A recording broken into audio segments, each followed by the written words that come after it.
This is my emotional support instrument. It's the Vibratone Groovemaster 4000 and one of my favorite percussion instruments. For Micah, Cody, Austin, please disregard any of my technical improficiencies. Hey, Dr. Edmund here. Welcome to the MU8900 online class session for Wednesday, April 1st. Trying something a little new here with some mixture of video and screencasting.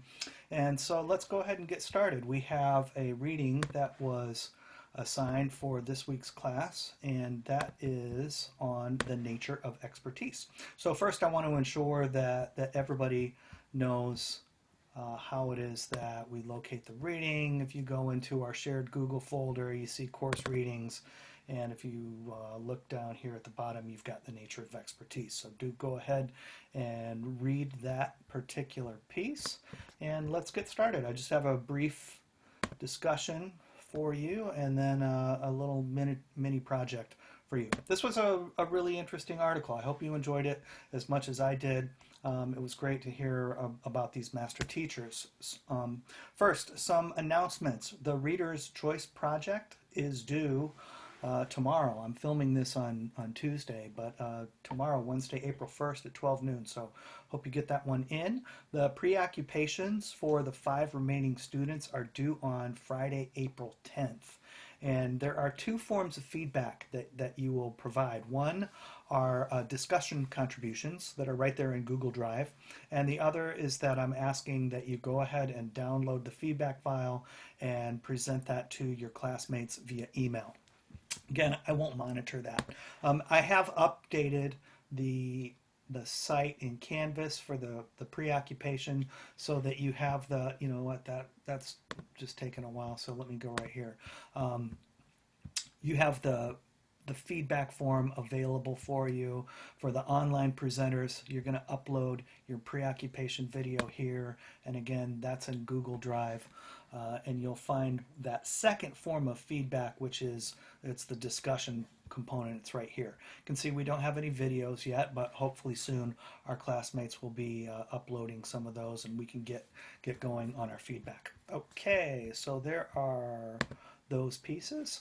And we have then our final project, which is due on Wednesday, April 15th at 12 noon. I'll be sharing more details about the project as we progress. All right, so on the nature of expertise, I just have a few quick notes. There were 3 primary themes or 3 categories that were associated with these master teachers who were from, I believe it was Eastman, and I can't remember the other school, but there were these great teachers of voice and viola and whatever the 3rd instrument was. And the themes had to do with the ways that they would identify targets for improvement. The themes were goals and expectations, effecting positive change, and then conveying information. So each one of these master teachers had clear goals and expectations that were realistic and attainable. And you can read through what were some of the more specific kinds of elements involved there. They were able to effect positive change in ways, basically they were able to just make it happen right there in the context of the lesson. And we've all experienced this, whether as teachers and or as performers, but they were able to do things that, basically they had this insistence that, okay, you're going to do this again and you will do it better. I had a teacher in the 2 o'clock band at North Texas. His name was Mr. Riggs, and he was a member of Mensa. He was so brilliant.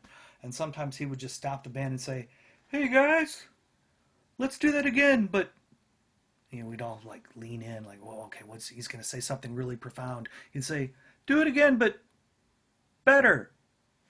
And then we would. So he had his own ways of effecting positive change. And then third, conveying information. So the teachers had ways of sharing information, verbal, through modeling, etc., that were again able to result in improvement. So I have a few other notes because these are the large categories, but some of the other things that really resonated with me were that these master teachers had clear auditory images, They insisted upon integrity of tone quality. This was, it was like, always produce a characteristic sound on your instrument. They had, again, achievable lesson targets in the moment. They insisted upon improvement. It will be made, and they had strategies that would facilitate that improvement. They were intuitive in their pacing, and they knew when to give a break to a student. Sometimes that's a mental break, sometimes it's a physical break, but they could do that through, maybe a little storytelling or perhaps a little modeling for them. And they gave attention to physical technique in relation to tone quality. So everything is about producing a good sound, but these are the specific ways that we're able to do that physically. And then they gave specific positive feedback. So again, if you haven't read through the article, please do so. It is a really great piece, and I think it's something that will relate for everybody. And then when you do, I'm going to ask that we do another mini project, and through Google Docs, we'll have a little class session, and you are basically going to compose a vignette in which you are now the teacher. And what I want you to do are to address those three primary categories. First of all, you're going to set the stage. Who is your student? This is a studio teaching setting, so it's a one-on-one. Specify the instrument. Maybe it's a soprano, maybe it's a bass baritone.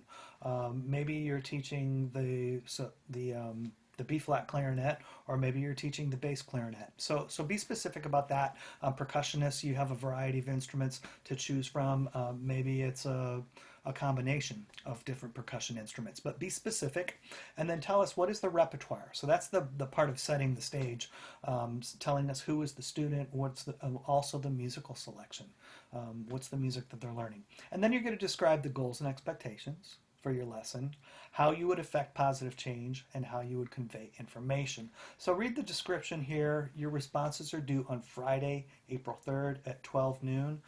That's all I have to share with you, and I hope you all are safe. I hope you are well.